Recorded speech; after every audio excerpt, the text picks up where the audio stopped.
friends, I have like 10 minutes before second period, so let's see if we can do this before you guys come, and that will be a short video. Today in class we talked about why we see, and it has a lot to do with light and the way our eyes gather light, and the cool thing is the camera works the same way.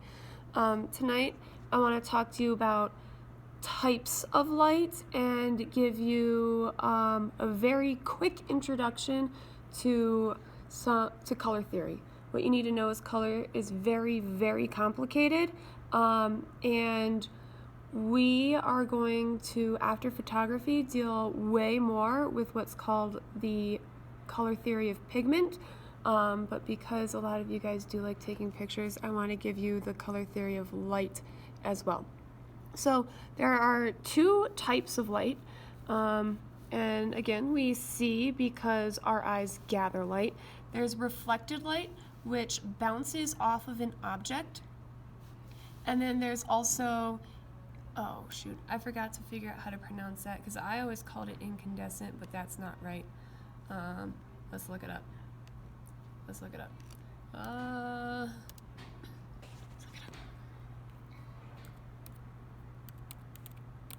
Pronounce incindent. What does Google say? Pronounce it. Oh, it's gonna be blocked. No. No, no, no, no.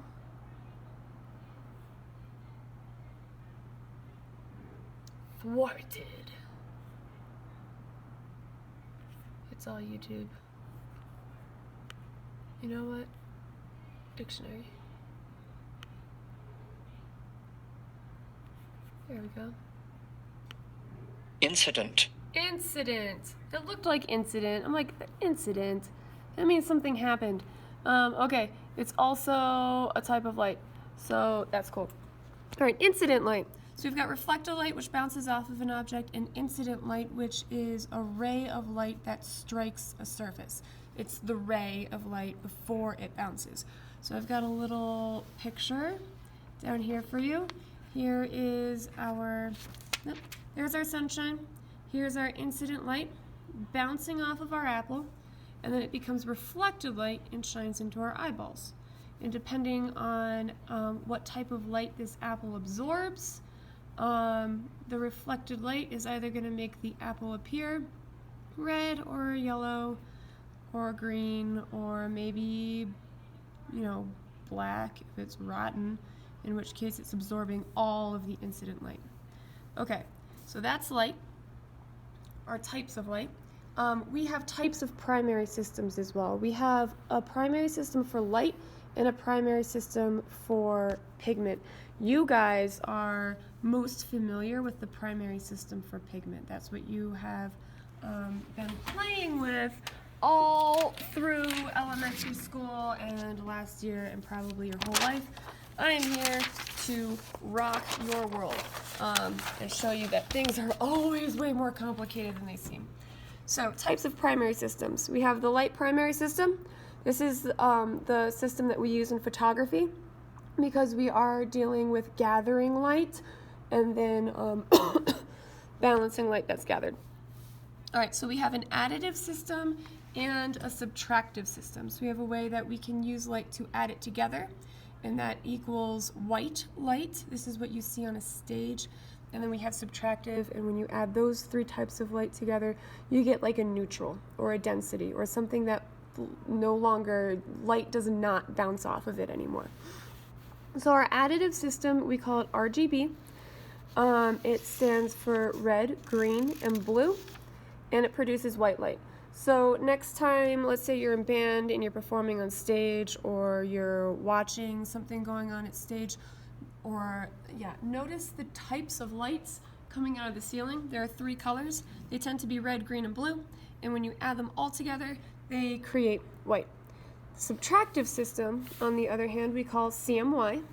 It stands for cyan, magenta, and yellow, and when you add those together, it says no light can get through, but what I mean is light does not bounce off of that. The rays of light have been fully absorbed. They cancel each other out.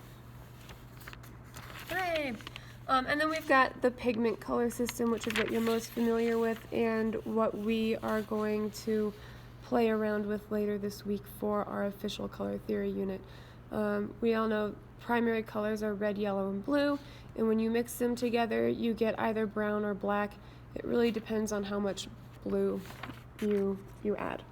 All right, so just like pigment has complementary colors, green and red, yellow and purple, orange and blue, light also has complements, which is just fantastic, right? Everything, so complicated.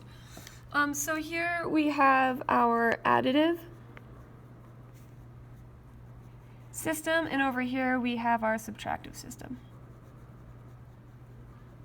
And it turns out that each additive type of light, the subtractive or the complement, each additive type of light has a complement that is subtractive. So we have red and cyan, green and magenta, blue and yellow. This is what you are going to be using tomorrow along with brightness and contrast and what's called curves to make your own filters in Pixlr.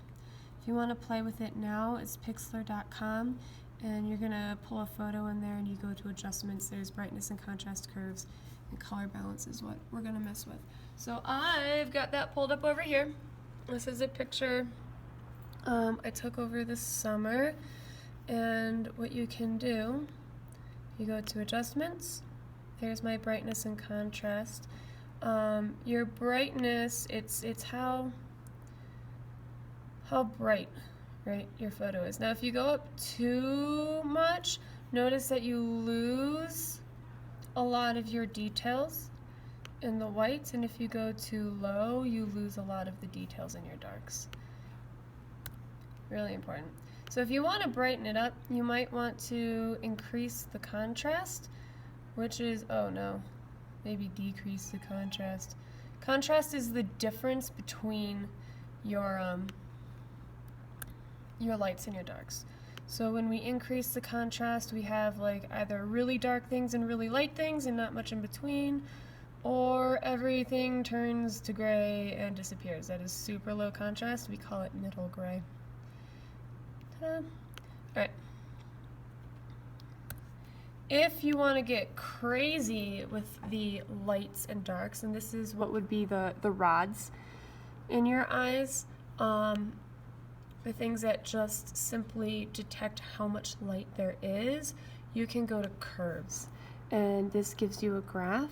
All of your darks are down here, all of your lights are down here. So if you're like, I want my really dark darks to be darker, you can drag it down, and I want my really white whites to be whiter. It's just another way to create contrast. You can also say, you know, generally I think this picture is too dark, so I'm going to lift it up, the brightness, and lift it down. You can also do nutso things if you want, like bring your lights the whole way down and then your darks the whole way up. What? Crazy, right? Let's leave it like that. That could be fun. Okay. And then, so the rods, nope, those are rods. The cones in your eyes, oh no, you're coming, but I'm almost done. The cones in your eyes are what detect the type of color. So there we go to color balance, and you'll see this is, it says offset. What this means is this is red. So if you move it one way, your picture will get really red, and if you move it the other way, your picture will get more cyan. So there's our cyan, and there's our red. The green, if we go one way, we'll get more green. If we go the other way, we'll get more magenta. And then our blue offset, if we go one way, we'll get more blue, and the other way, we will get more yellow. Cool. So let's mess with those again without my curves being so nuts. I may have screwed that up. How do I go backwards? Edit, undo. Cool. Adjustment, color balance. Sometimes it's fun to just play with these to see what they do. gets really red, really cyan, really green, super magenta, really blue, really yellow. So this is a good way to see the difference between blue and cyan. So there's our cyan, here's our blue. The difference between magenta and red. Really, one is just warmer or cooler than the other. Alright, I will see you guys tomorrow. We're gonna meet in the classroom, but we'll go down to the library and we'll take our images into Pixlr and make our own filters. Ciao.